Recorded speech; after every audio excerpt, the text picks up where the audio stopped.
endurance for powerlifting and strongman is going to be very different than endurance for an ice hockey player, a wrestler, a marathoner. That is a lot of endurance. I think that when we think about endurance, we're just thinking about cardio. We forget that impulse sports still need an aspect of endurance to improve their overall training. Coach, I'm finalizing my own ice skills plan for the next 6 months outside of my workouts throughout this offseason. 6 months you're setting this up, Owen. Jeez. You're trying to periodize your skills sessions similar to the workouts, doing more skills sessions as the season goes on.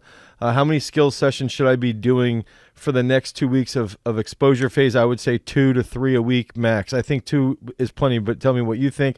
All I'm doing right now is a morning high-intensity skating lesson. That's great, but that is a part of the workout plan. How many more could I do? I'd say add one more. And what should they consist of? Should they be more conditioning, skating based, or more skills, lower intensity? I think skills 100% right now, all skills. Again, add another one, maybe a second one of all skills, and I think that's going to help you. Yeah, text me what you think about that. I know I'm checking in on the live while I'm doing that, but yeah, let me know what your thoughts are, Owen. So, Aaron, you got the Nike Salvios. That's good. I like those. That's good that the plan's going well. Yeah, creatine is a huge something that a lot of people use for one, if they have headaches, two, if they've had like trauma in a car accident or something like that, but also just it's showing a massive amount of impact on longevity of the brain. And I mean, even in the sense that women, when they're breastfeeding, they're depleting their creatine sources. So women, if they are breastfeeding and they're taking creatine, that's showing a positive impact on the infant and them and the mother while dealing and leading to a prevention of oh my gosh, I can't think of the word when someone gives birth and they tend to like get depressed afterwards. Jesus, that's terrible. But the creatine is showing to decrease depression after birth. Also, stroke victims, creatine can help with as well. So there's a whole bunch of different ways that creatine can play that impact. And I even think that there's some aspects of creatine as far as endurance is concerned. I think there's a fair amount of research or a fair amount of literature that will show you that, let's say if I have a max bench press, right? And I hit a 405 bench, right?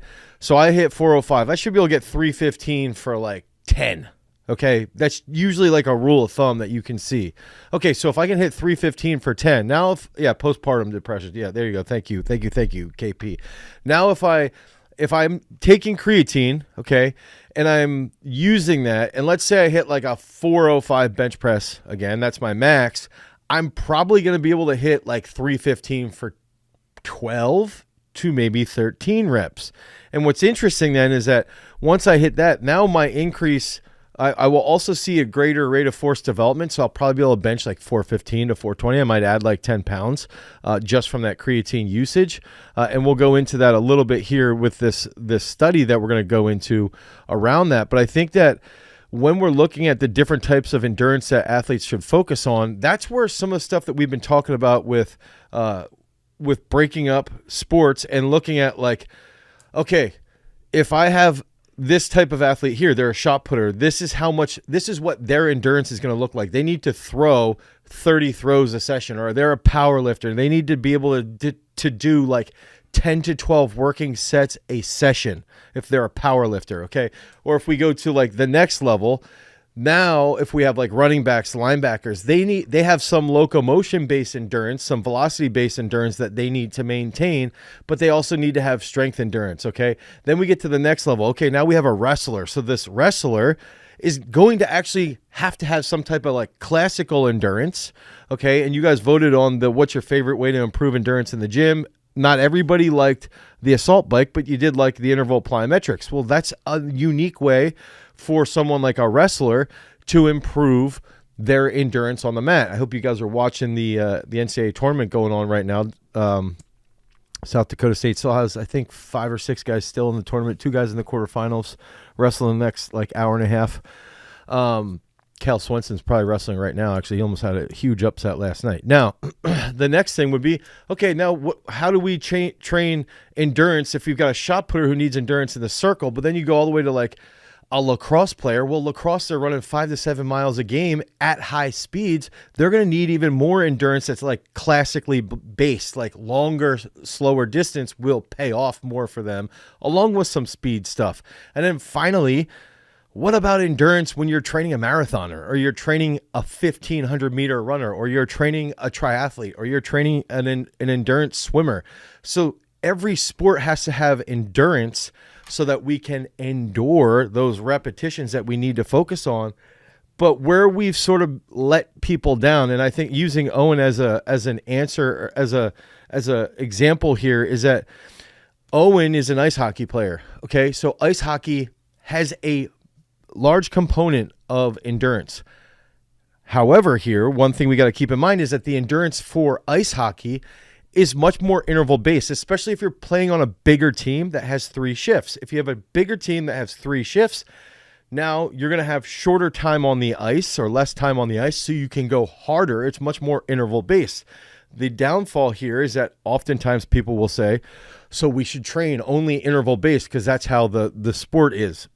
Yes and no. You should do some interval-based training, but the strength and conditioning coach needs to understand how much work with the specific sport is interval-based. Okay, so if I'm training Owen as an ice hockey player, as he gets closer to the season, we're pretty far out from the season right now. As he gets closer to the season, we need to be doing less interval work because his team will be doing more of that interval carryover. We could probably do more speed work and more work like, hey, get on the assault bike, go ride for 45 minutes at 50 RPMs. Go sit in the sauna for 30 minutes. That's going to increase your LSD. Okay, that's how there's like a very precise game that we're playing. And the interesting part that's going on right now, endurance for powerlifting and strongman is going to be very different than endurance for an ice hockey player, a wrestler, a marathoner. And a metal vocalist, frontman, that is a lot of endurance. I think that with opera singers as well. So I think that where the strength and conditioning community has let down athletes is that we haven't clarified what types of endurance are best for them, or what percentages. And that's something that I'm trying to work through right now. Is that I've been spending quite a bit of time researching like force velocity curve. And I've noticed, like, for myself personally, okay, I don't think it should be called the force velocity curve. I think it should be called the loaded versus unloaded test. I genuinely think that's what we should be calling the force velocity curve. And I'm being influenced by Dan Cleather and a lot of his content that he's put out, a lot of his books, or his 2 main books that sort of bring this to light. And then as I'm sort of studying it further and further and working with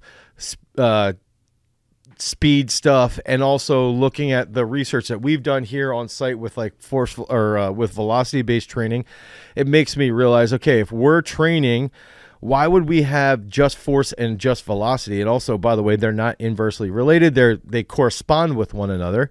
Okay. So then that goes into, if we can break down as strength coaches how much speed work we need to do, meaning locomotion work. How much impulse work do we need to do, meaning something like a power clean, a vertical jump, a hurdle hop, something along those lines, a power snatch. Large amount of force, short period of time. Okay, the impulse is going to be force, and time is noted in there. Okay, then you can look at how much absolute strength does a specific sport need, and then you can look at, okay, how much endurance does this sport need? And then we look at the ratios, and then we look at the tests for that sport. So if we took somebody like an 800-meter runner, having them do a max deadlift or a max power clean really isn't going to determine how successful they are in their sport of running an 800.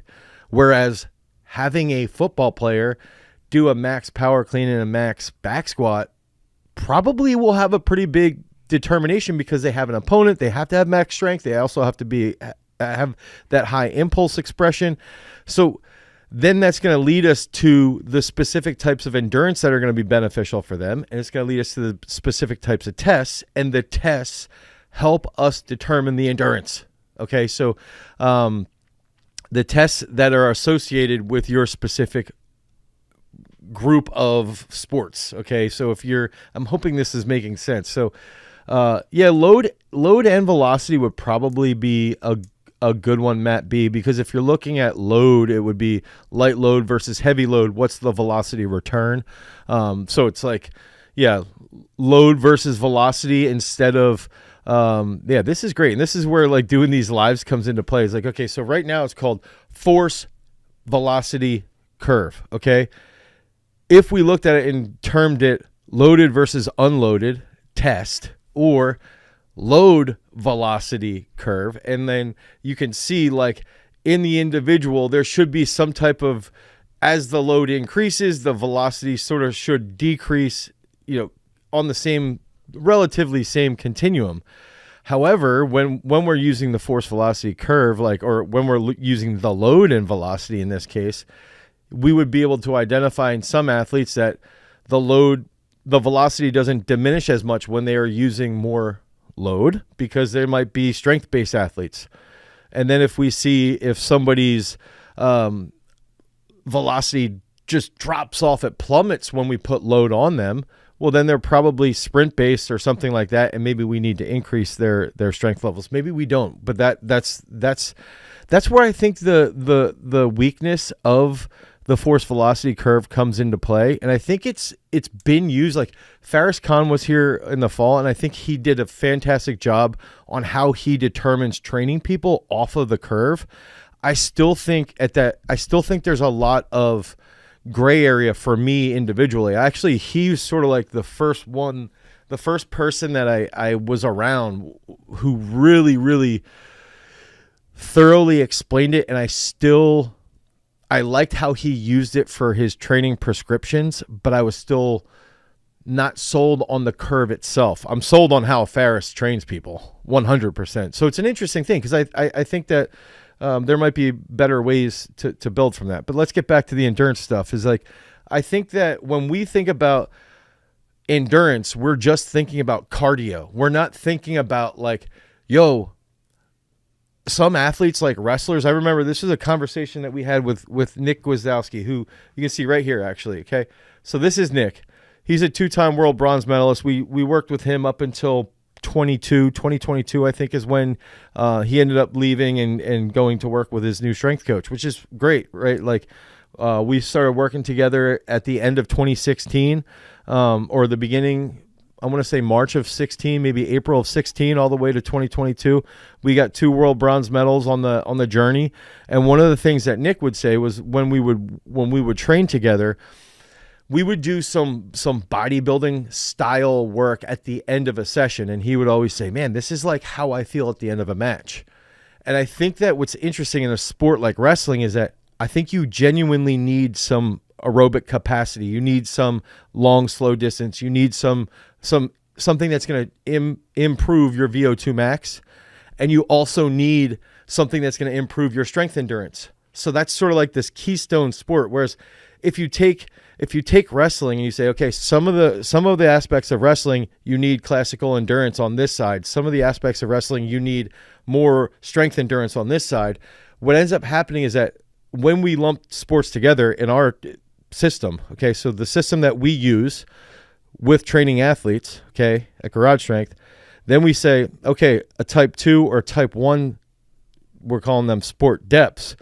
They need more strength endurance over here, so more like bodybuilding style, or just more reps, more work, more volume, traditional volume in the weight room. If you're on sport depth 4, sport depth 5, so you're on the other side of football, or the other side of football, you're on the other side of wrestling. Wrestling's in the middle. Now that's where you're going to see lacrosse, soccer. Those are some field hockey, some sports that will have more classical endurance, more interval work. And then the sports in sport depth 5 is where the endurance work that they're doing is literally their training. It's a distance runner who's running 10,000 meter races, a marathoner. Literally their endurance training is their sport. So I think that would be the breakdown of it. And I think oftentimes we forget that strength sports and power sports, or impulse sports is what we should be calling them. We forget that impulse sports still need an aspect of endurance to improve their overall training. It's interesting too, because last night I was watching Christian Thibodeau was talking about how there's so much in that realm of increasing volume, and some athletes that you get that might be, and let's say a sprint cyclist I'll use as an example, they might only be able to handle in the weight room like 8 to 10 working sets. That's it. And they're gassed. The goal would then be, and this goes back to the creatine discussion, is then to get that athlete who can only handle 8 sets, get them on creatine. Hopefully they can handle 10 working sets, and then over time increase their volume to get to the point where they can handle 12 working sets. That's when you start to develop that world-class athlete, that elite level athlete. So, if you're looking at, and I see Andrew in there trolling me on the endurance athlete, Dane Miller endurance athlete. I did have a 31.5-inch vertical yesterday. I hope you guys saw that on my Instagram. So when Tim Riley, fantastic. That's another person I think we should react to on Peak Strength. That's for Quinn. Tim Riley, I think, does a very good job. I would put him in with that Joey Burgles discussion area as well. What do I recommend for cardio endurance would be, I think you've got to go like 75% of your work should be 45 minutes to an hour and a half if we're doing cardio-based endurance, like assault bike, rower, going out for a run, swimming, anything like that. So if you're like, I got to improve my cardio endurance, 75% of your work should be longer. Okay. 25% of your work should be interval based. And I don't mean intervals like Tabatas. A lot of people will say like, oh, I'm doing Tabatas. I'm tough, and it's like, dude, don't do Tabatas. If you want to increase your VO2 max, do something like 5 sets of 4-minute goes. And for 4 minutes, hold your heart rate over at like 90+% of your max heart rate. Like that's where you're going to see the crazy improvement in your VO2 max. You could do, maybe you do 30-second goes as the shortest, but I challenge people to really try to push, like, I think this is called the MAF method, where it's like, the MAF method is like 8 sets of 800-meter runs. Like, dude, that's hell. That you want to talk toughness, like go out and do that. That's brutal, but it's going to really improve your cardio. For strength endurance, I often will think like drop sets is a great way to improve your strength endurance. Okay. At myo reps, great way to improve your strength endurance. Drop sets at the end of a session where you're doing, trisets of high reps. So let's say your problem area is your triceps. Let's say you do a tricep with like clap push-ups, or dips, clap push-ups, tricep push-downs, like a mechanical drop set, something like that. That's a great way to train that strength endurance. What's up, guys? Our podcast and our channel are sponsored by our own strength training app, Peak Strength. The entire focus of Peak Strength is to provide you guys with the absolute best sports performance app that you could ever imagine. We build out the programs on the back end. We take in all of these different decisions that we learned here on site at Garage Strength, so that we can then apply it to you so you can improve your training. So if you guys want to improve your overall sports performance, head over to peakstrength.app, the Google Play Store or the Apple iOS Store. Download Peak Strength. You'll get a free week of training, and then you can start getting on those gains, get those reps done so that you can become a champion. Now, let's get back to the video. Peace. Okay, so I think that's some of the stuff that we could all just be a little bit more, we got a poll right now. Does bodybuilding count as endurance training? I think as strength endurance training is what I would like to bring up there. I think that's something that we could definitely include. So if you're watching on YouTube, okay, we're gonna look at some of the hypertrophy work that we did with Brandon George, who's a starting linebacker at Pitt. Okay, so we're looking at here, and this is one of my new favorites right here, push up on a PVC pipe. Okay, this is just a way to prime that nervous system and get things rolling. Okay, I was trying to not speak over myself as much as possible, but this is going to lead into that big hypertrophy. So if we just look at this is like how I like to think about getting more work done in a specific time frame is by doing higher reps, by priming the nervous system more, and by leading to those hypertrophic gains. So I just wanted to show like 2 little clips out of here. Here's a real unique way to do if we're trying to focus on more strength endurance. Okay, some alternating work, some unilateral work here. It's going to help improve your trunk. It's going to help improve your stability, and you're going to get a crazy, crazy freaking pump. All right, so it's like this is one of those great ways to do that. Now, let's go into one more here because I don't want to spend too much time. Of course, we hit the... If we go here... Okay, so there you can see like a little bit more range of motion. Shedding those blockers with his grip and his lats. Easy on the shoulder. If we're resting, like, and that's the other thing. It's like a real quick thing you can do is just decrease your rest period. That you're playing as combat. This is going to help quite a bit. And then we're going to pair this with a simple version. Okay, I wanted to move on. Let's move to this next one because this is where we're going to see endurance training for all athletes. Basketball player train like a Let's see. We're scramble. That's going to be potentially 20 to 30 seconds. And then finally, we're going to get into power endurance and classic. Dude, swimmers are freaking phenoms. 1 to 2 forms of endurance-based work.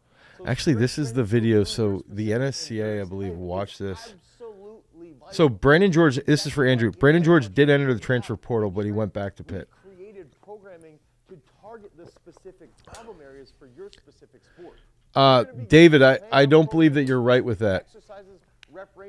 I do not agree with you, David.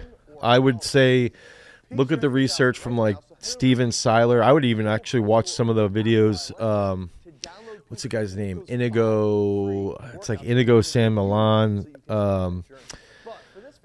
Alex Hutchinson is another one. Peter Attia. The VO2 max work is going to drastically increase by doing.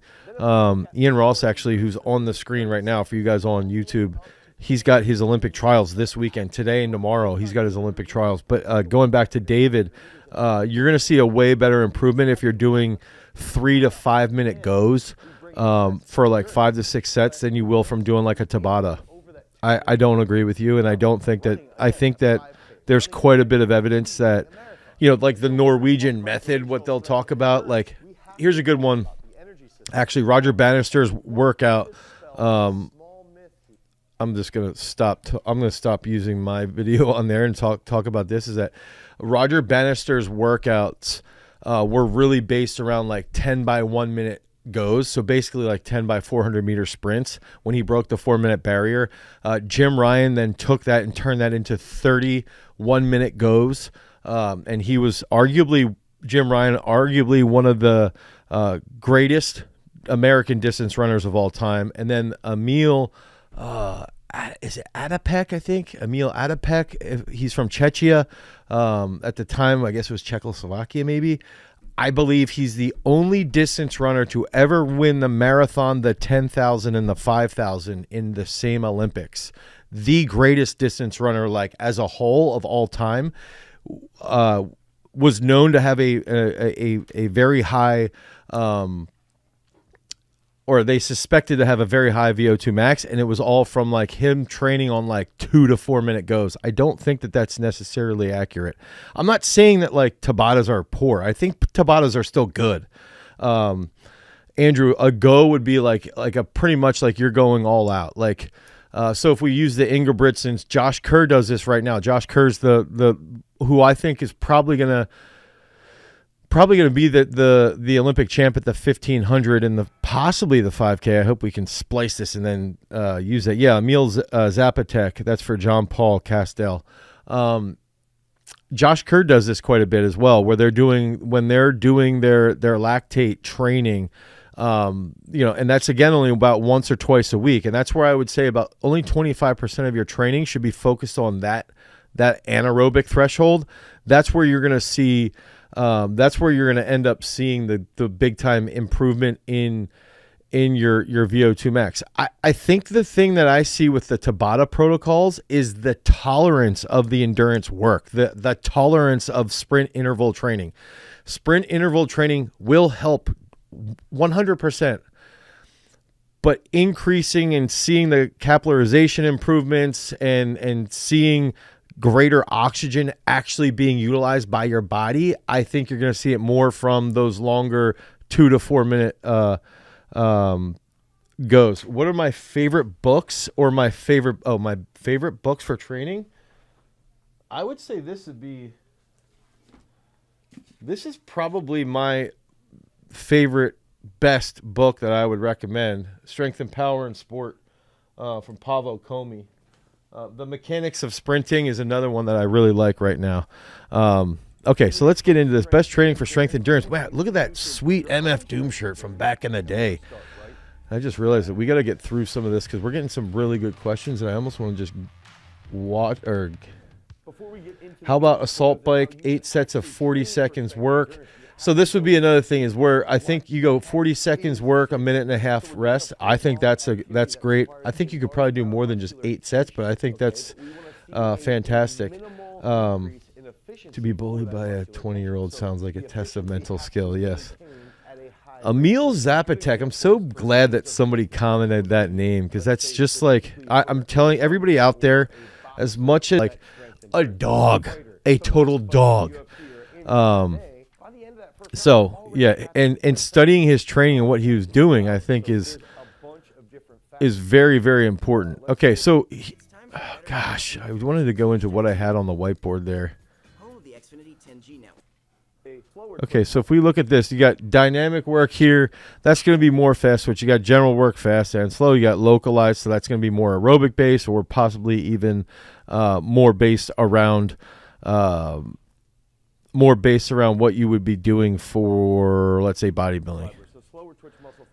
Looks like I was breaking down a paper. If we're going for a mile run, that's going to be much more slower twitch. Okay, so going back to that fast twitch, we can think about executing a vertical jump. Now, and then finally, if we go into understanding, there might be some instances where we have to have fast twitch muscle fibers and we have to have slow twitch muscle fibers working together. I think I'm going to close this out because I think we're doing a better job of inside the chat, and I want to get into here. Now we're going to get into some of this stuff around the creatine that we talked about. Just real quick here, okay? There's robust evidence that creatine monohydrate supplementation can enhance short-term, high-intensity exercise and athletics. However, the effect of creatine monohydrate on aerobic performance and its role during aerobic activities is still controversial. So this would be where you hear like quite a bit of endurance athletes would say like, no, you shouldn't take creatine. It's not worth it. Right. Like we shouldn't be taking creatine if I'm an 800-meter runner. I don't need creatine if I'm a marathoner. Okay. That's like a pretty standard thing. By the way, if you guys want the in-depth conversations like this, you should tune into our Garage Strength podcast, which is available on Spotify, on Apple iTunes, on Apple, and any other streaming resource. Also, it is also available on YouTube. Okay. The purpose of this systematic review and meta-analysis was to evaluate supplementation effects of creatine on endurance performance in a trained population. So this is interesting because we're talking about athletes that are trained in endurance. Okay. So they have a pretty good baseline. 13 studies satisfied the eligibility criteria. So that means there's pretty big, decent pool of data that they can pull from. They excluded studies not evenly distributed around the base of the funnel plot. The results were similar. Okay, conclusions. Creatine monohydrate was shown to be ineffective on endurance performance in a trained population. So when someone is an 800-meter runner, in this case, they might actually, and they're saying that I don't need creatine, they actually likely seem to be showing positive or showing that they probably don't need it. They're actually right. Okay. If you have a 1500-meter individual. Now, what I would do here is I would say, if we're setting up for a peak, they don't need it based off the research. if we have an injury issue, if we have a problem around a specific joint, that might be a different discussion. But as far as this actual paper, I think it's important to realize, like, sometimes when you have intuition that you don't want to take it, you don't need it, oftentimes that does prove out to be pretty accurate. That doesn't mean creatine's ineffective. That still means that I think almost all athletes should be taking it. Effective speed, endurance, and strength training on performance. This was the one I really wanted to do. Okay, so this is where a lot of endurance athletes, wow, why do we need to lift weights? Do we really need to lift weights? What's lifting weights going to do for me? To investigate the effects of combined strength and speed endurance. Combined strength and speed endurance training with a reduced training volume on performance, running economy, and muscular adaptations. So they want to see what ends up happening when you combine strength training and speed endurance, what happens to running economy and the muscular adaptations. Okay, so they took 16 male endurance runners. They all had a VO2 max of 60 milliliters per kilogram. 60 VO2 max is nice. That's good. Okay, that's very good. They were assigned to either combined strength and speed endurance training. For 8 weeks, they did their training they replaced their normal training with speed endurance and strength training, as well as aerobic high and moderate 1 week intensity training with a reduction in total volume of 58%. Okay, whereas they also had a control group. So adding strength training and speed endurance training along with a reduced training volume can improve short-term capacity and induce muscular adaptations related to anaerobic capacity in endurance training runners. Okay, so this goes back to right here. Time to exhaustion, peak blood lactate during an incremental treadmill test was 9%. Higher expression of, potassium. So essentially what they ended up seeing is that if for a short period, let's say you're leading into a peak, or let's say you're trying to get in shape pretty quickly, if you decrease your volume, you do more speed endurance work, and you're lifting weights, you're going to see an improvement in your performance. Okay, your running economy is going to improve.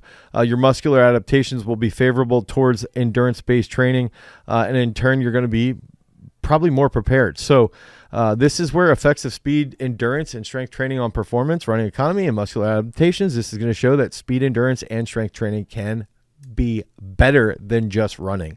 Okay, so we do need to keep that in mind. Now, geez, I see some serious questions. I'm gonna get back into the chat now. Let's get back into the chat and freaking steamroll this, because I see a couple of the big questions. Trying to get my mouse over there. A couple of those big questions now. All right, let's go. Yeah, I'm looking at Travis and David.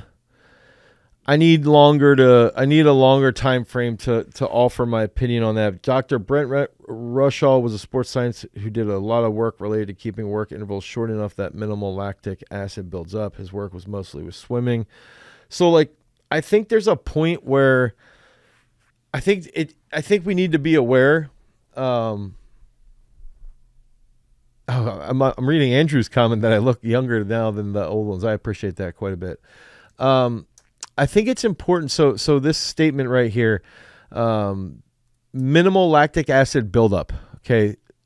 If you keep work intervals short enough, there's going to be minimal lactic acid buildup. There's a factor where I think once or twice a week, if you're world class, like if you're at the elite level, once or twice a week, I think it's very important to get your lactic acid actually to build up. And I think that's when you'll see triathletes, and you'll see 1,500 meter runners. You'll see 3K steeplechasers. You'll see 5K runners. And this is like, if we looked at, they're going to do long, slow distance work. Okay. So they're doing like 12, let's say a 15-kilometer run in the morning and then a 15-kilometer run at night. Like, this is like some of the work these guys are doing. They don't want lactic acid buildup in those cases. They don't want it. Okay, they just want to get that volume in. Then they might do something like an interval workout, where you do an interval workout and you take your the amount of lactate in your blood, okay? So they'll take a blood sample and they want to keep it around 2. So they try to slowly increase the tempo while keeping it on the measurement around 2. I think it's like 2 nanograms or something like that per liter. I've got to look up the exact measurement standard, but they want to keep that right around 2. That's going to help keep lactic acid lower, and they can slowly build up their pace. So if in week 1 they're running a 6-minute or a 5-minute pace for a mile, let's say, and they're doing repeats, by week 4 they want to see if they can have the same lactic acid buildup in their blood at like a 440 pace. But there also is typically 1 or 2 workouts a week where they want to get that number up to like 8 or 9, like stupid high. Like pull the brakes off. We're going full tilt. You're running as hard as possible for 1.5 minutes, 2 minutes straight up this hill. And we're going to run until your legs feel like you can't walk. Then we're going to take your blood sample. You're going to walk back down and we're going to repeat it. And we're going to try and just increase that as high as possible. So like, I think the problem is and I'm not saying that Brent Rushall has done bad work. I'm not saying that at all. What I'm saying is there's a point in training to keep your blood lactate low. There's also a point to monitor it and see how high you can push it and just play on that line of when it gets past 2. But then there's also a point of like, we're going full tilt once or twice a week, typically once for most athletes, because it does take a while to recover from. And we're going all in, and we're going to see if that also helps feed those later workouts. And then obviously there needs to be a point of periodization. And the way I look at this and this is like traditional endurance aspects, like if we're talking about a distance runner or a triathlete or something like that, when we start to look at stuff like that and understand, it's no different than periodizing strength training. Okay, so if you look at like strength training and peak strength in the app, we're breaking it down into like leg power day, upper body power day, athlete day, impulse day, hypertrophy day, right? Like you're playing with those things and you're sort of going back and forth. And then depending upon the sport and if you're in season or out of season, we tweak things based on that. We pull things up, we lower things. We might decrease max strength when we're in season. We might back off some jumps if we're getting closer to a peak, things like that. That's what we're doing. When we're looking at the endurance work, and what's cool is that this stuff's going into the app by the end of May, early June. We're going to have all this speed stuff and endurance stuff built out.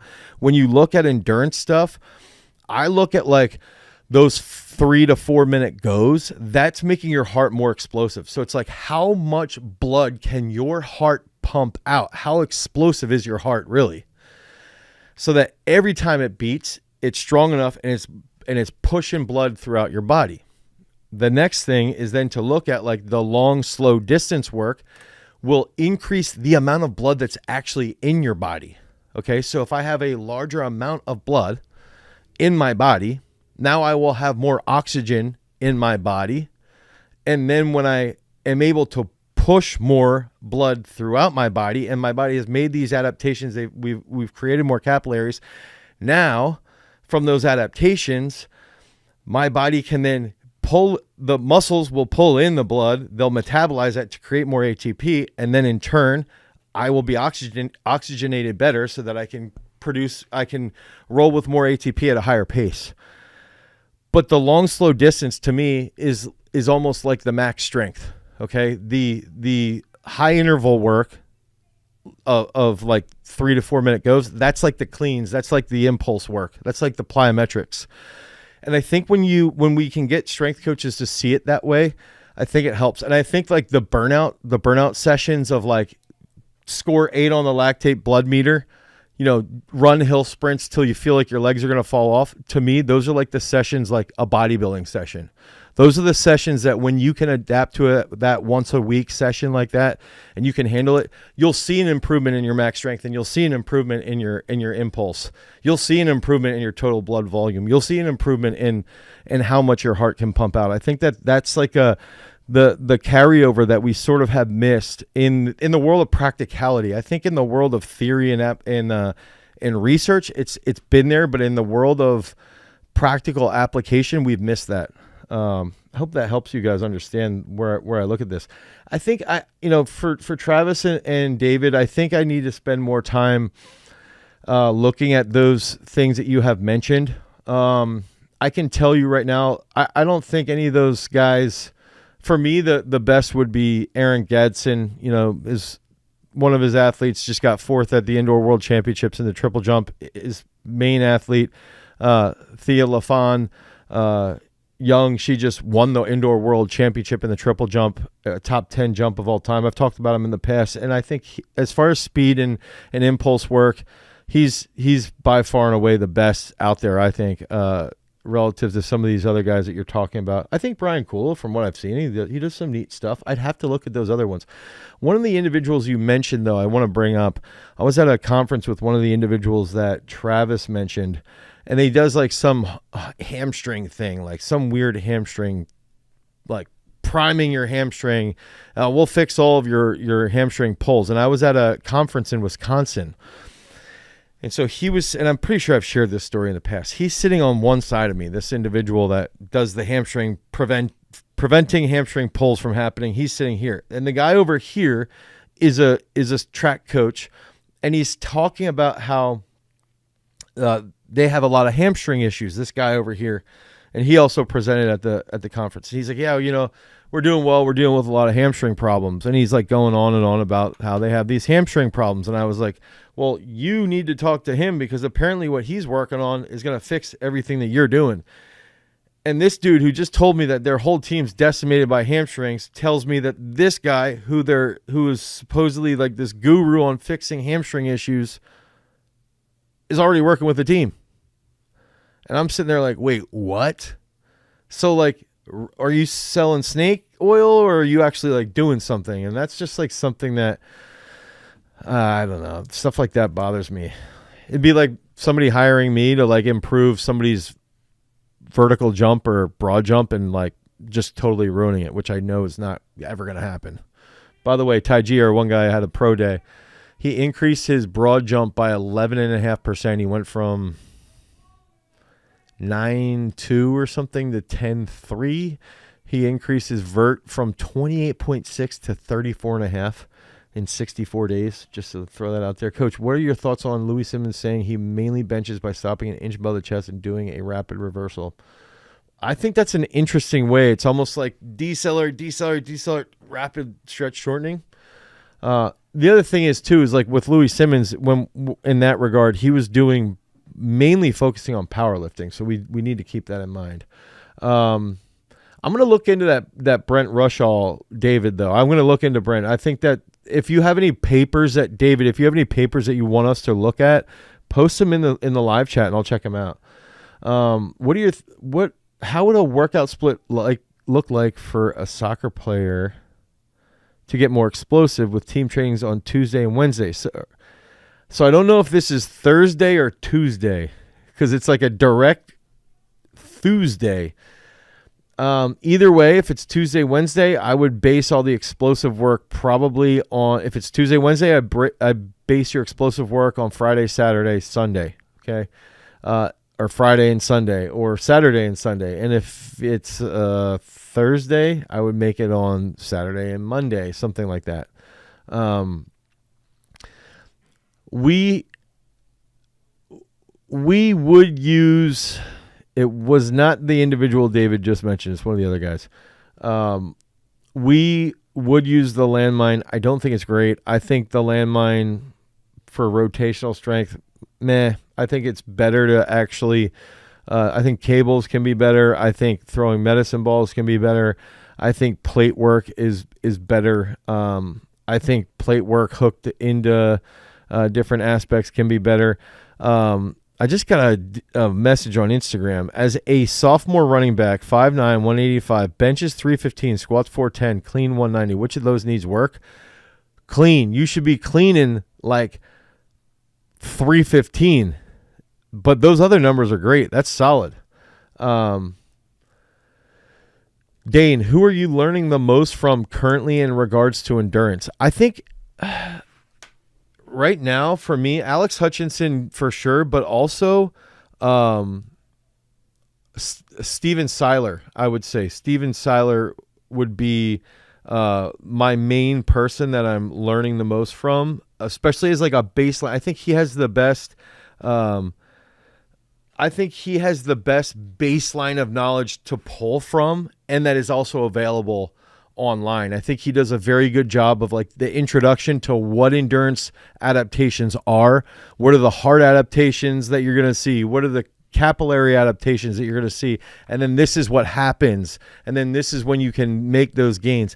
Inigo San Milan would be another fantastic resource. I think the issue with both of them, they're going to be cycling related, but I think it's important for sports performance coaches to recognize it's important for us to learn the adaptations that occur from different types of endurance work. Okay. And those adaptations should be coinciding with the sports and what the like work to rest ratios are within sports. And if those sports are doing locomotive work or not. Like a sport like wrestling, what makes it so hard or interesting is like a sport like wrestling doesn't really have locomotion work. You're never really cyclically running, but they need to have a really high VO2 max, and they also need to be really strong. So it's like, all right, so you take something like you take somebody in wrestling and you say, okay, so if we're training, we need to get these types of adaptations, and we can get them on the bike. We could also get them on the mat. And then you start to look at even, there's a paper from 2020 on double leg takedowns. And they actually talk about how untrained or lower level wrestlers versus high level wrestlers, what the comparison of peak velocity, of rate of force development, what the differences are, and then where they see greater force application in like trunk control, because they actually break it down into like parts of the cervical spine had a very high power output, which is not really common in other sports. So if you take wrestling, for example, and you can learn about those endurance adaptations, but then you can also take the adaptations of impulse that you're working towards, you can figure out like that little puzzle to piece together to make the wrestling training the best, to make the cycling training the best, to make the training for, like, look at lacrosse. It's like, okay, well, they have a high component of speed. Ryan Tarafenko, when he plays indoor lacrosse, when we're working with him, he's a NCAA All-American. He needs to be fast, but he also has to have the go. He has to be able to run like a 18 to 20 minute 5K relatively easily. And so he's got to be able at the same time to run like a 4.840. And so you've got to balance those things. I'd say it's just like swimming too. Swimming right now, we've got a D3 NCAAs is this weekend. Ella Robertson swims for MIT. So she's got to be really, really strong, okay, to do pull-ups and hit like a big power output for her lat strength. But then she also has to have the endurance and have those adaptations that we're working towards of having more blood volume, of having an explosive heart capacity, right? So it's like, how do you balance that so that she can go win a D3 national championship on her 200 medley relay, which she just did as a freshman. So that's like some of the stuff that we try to factor in when we're laying all this out. What's your strength standard to be a D1 athlete for football? I think it really is, the strength standards are going to be dependent upon what position, but 5'11", 190, D1 athlete for football, you're probably a safety, I would assume. Vert over 30 inches. I would say like a power clean over 265 to 275, back squat 405 plus, bench press 315 or more, power snatch like 80 kilos, and you could do that. Somebody, what's the best endurance for a soccer player? This is an interesting question because it comes down to what type of work are they doing on the pitch during practice, and that's what I would want to know in that issue is like how much endurance work are they doing during practice. That's a big factor. Gas tank for sports like boxing and MMA, I think would come down to how far out from a big fight are they. Hill sprints for endurance, I think, are like the easiest thing to do. Okay, the easiest. Like the all-encompassing, like the transfer of training is crazy. David said, Training method is best described as ultra short race pace. Ultra short. Michael Andrew won a gold medal using it in his last Olympics. David, if you DM me on Instagram, Ghostface D Miller, can you send me that on Instagram and I will check it out. I will read as much as I can and we can talk about it next week. I'd love to do that. Earl says, Dane, what is the minimal amount of rest used to be used for plyometrics if the goal is to train wrestling scrambles around power output? Can you mix in technical coordinations and plyometrics? I would say this. If I'm further out from a peak, I would make that rest period a lot longer between a plyometric series. And if I was getting closer to a peak, I would make the rest a little bit shorter. For a complex, I think you could do like a power clean, rest 25 to 30 seconds, and then get into some type of plyometric series. I do think you could do that. What would your benchmarks be to be considered someone as an athletic dad? Dude, that's so I think that would be, I think that's like, just trying to think for Andrew. I think that's like we got to make that body weight based, like maybe like a 1.4 bench, you know, a pull up with like 0.3 body weight, something like that. You got to run a 5K in under 30 minutes. We could do something really cool with that. Theoretical strength standards. So Zach, I want to answer this. And I feel like we need to be doing I feel like I need to be doing something for bouldering. I think I do. And if Zach, also, if you follow me on Instagram, send me a DM of like any other strength videos that I should watch. And I think I'll do that if I should watch stuff around bouldering. I think the thing with the dad statement, Father's Day video, is that you guys have to have at least a 31.5 inch vertical. If you don't have a 31.5 inch vertical, you're not a fit dad. You're a fat dad. Best plyometrics for a soccer goalie. I like to think about, this is a good one. Okay, so if this is the goal, right? If this is the goal, I hope you guys can see this. People forget that goalies don't just go this way. Goalies have to come on angles like this. That's how they cut off a shot. So we need to train a lot of like acceleration. So actually like sled pulls is really good. 49.8 VO2 max, that's great. So sled pulls is very good, okay, here, to improve that acceleration to cut something off. You do also need some lateral plyometrics, like a depth drop to a side jump or a side jump with a kettlebell hold, like something like that. So I think what we forget with goalies, they have to jump very high. They have to accelerate on an angle to cut off shots, and they have to move laterally. And so we got to figure that out for our training. And I think that's ultimately some of those key factors. All right, I'm going to head down to training because at the end of the day, we've always got to remember I'm still coaching and I'm still trying to coach as much as possible. Very few people that are out on the internet are still doing that. How much endurance do sprinters need? 200 to 400 meters, 3 sets once a week, and you'll be good. Maybe a little bit more.